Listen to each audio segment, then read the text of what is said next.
de la nuit où les communes justement étaient invitées à éteindre les éclairages publics. Dans le Dunkerquois, à Lefrancouc, des animations étaient prévues autour justement de cet événement avec une balade qui est organisée par la ville, une balade nocturne. On va voir quelques images justement de cette balade avec un comédien qui invitait les enfants à un dialogue. Donc il y avait une discussion. On va découvrir ces images durant toute la nuit. Donc il y avait cette balade du côté de Lefrancouc, cette balade à l'intérieur du fort des Dunes, préservée justement de toute pollution lumineuse. La pollution lumineuse est un fléau aujourd'hui. On va savoir justement ce qu'il en ressort avec vous, Christophe Hacht. Vous êtes correspondant régional dans l'Association nationale pour la protection du ciel et de l'environnement nocturne à Calais. Tout un programme, c'est un long nom, le nom de cette association. Quels sont les objectifs ? Les objectifs de l'association est de rétablir la qualité du ciel, de réduire les consommations d'énergie et surtout de permettre à la biodiversité de reprendre sa place dans la nuit qui est l'espace où elle vit principalement. Donc on vient de le voir là sur ces images, par exemple pour cette animation, la nuit était totale, sans pollution lumineuse, sans éclairage public.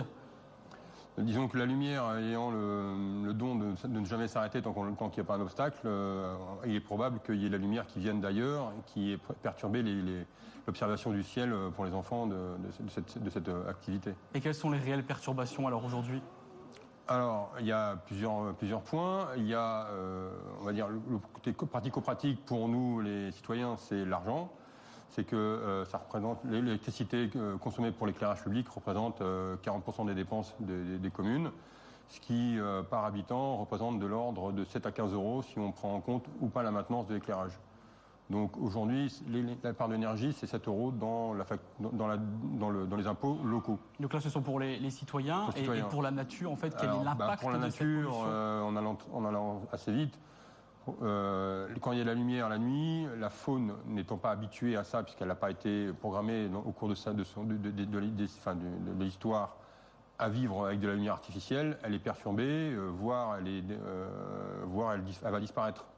En fait, la lumière segmente les différents espaces et en fait gêne les déplacements entre les espaces de vie de la faune et de la flore, et ce qui peut provoquer une baisse de la qualité génétique de la faune et donc une dégradation et voire une perte de la biodiversité. Une perturbation finalement de leur milieu naturel. Complètement. Un petit exemple, pas dans le Pas-de-Calais, mais au Canada, il y avait un grand pont où ils ont mis un éclairage pour le mettre en valeur. Cet éclairage donc évidemment tombé dans le fleuve, et les pêcheurs locaux ont constaté que la taille du saumon, qui s'appelle un chinook, avait diminué. Ils se sont posé la question, mais pourquoi les poissons, le saumon, la taille du poisson diminue? En fait, ils ont constaté au bout d'un certain temps que au pied du pont, il y avait j'ai oublié le nom des animaux. Enfin, il y avait des phoques. Je crois que c'est des phoques qui se retournaient, comme ils avaient le poitrail qui était brillant, ça attirait la lumière, ça attirait les poissons.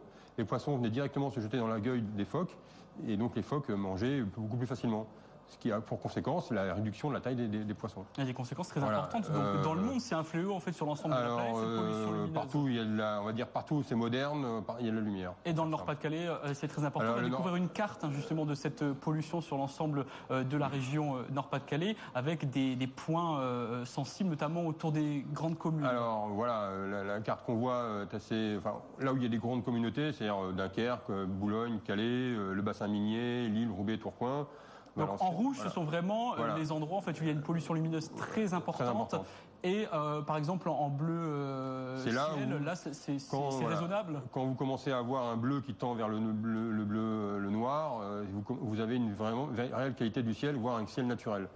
Comme vous avez pu le constater sur l'image, il n'y a plus de ciel naturel aujourd'hui dans le Nord-Pas-de-Calais. Ce que l'on ne voit pas par exemple sur la photo que l'on va découvrir ensemble, une photo qui a été prise de nuit dans la région également, une photo fournie par Serra Astronomie, l'association que l'on connaît bien dans Toussopal. Donc voilà. Ce halo lumineux en fait sur le ciel, c'est ça la pollution. C'est ça qui est à l'origine de mon engagement en fait. C'est que j'étais sensible à cette problématique-là, mais je n'ai pas forcément tout le temps de faire quoi que ce soit.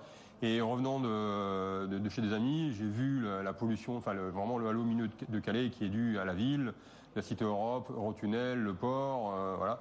Et j'ai dit bon, quand même, il y a peut-être quelque chose à faire là. Donc je dis, allez, allons-y. Et voilà, ça fait 3 ans que je me dis ça. Maintenant, Et de quelle manière vous agissez alors justement? Je contacte les élus, je les rencontre. J'ai rencontré la commune de Calais. Bon, ça marche pas forcément bien pour l'instant. J'ai rencontré des élus dans le bassin minier, des élus dernièrement dans la Vénois. Donc voilà, il faut aller expliquer aux gens. Ça marche pas du jour au lendemain.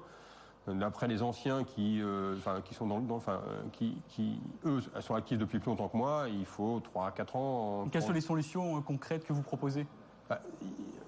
Les solutions, il n'y a pas de solution type en fait. Il y a des endroits où l'éclairage ne s'impose pas et dans ce cas-là on n'en met pas. Il y a des moments où on peut éteindre la lumière et en milieu de nuit. Donc là, ça fait gagner pas mal d'énergie, ça réduit la pollution. Il y a des endroits où c'est inévitable, faut allumer. Les bâtiments publics, il faut faire des choix en quelque sorte. Il faut faire des choix de façon voilà, faire des choix. Donc là, c'est pareil, les bâtiments publics, on peut pas remettre. Je ne dis pas qu'il faut pas les mettre en valeur.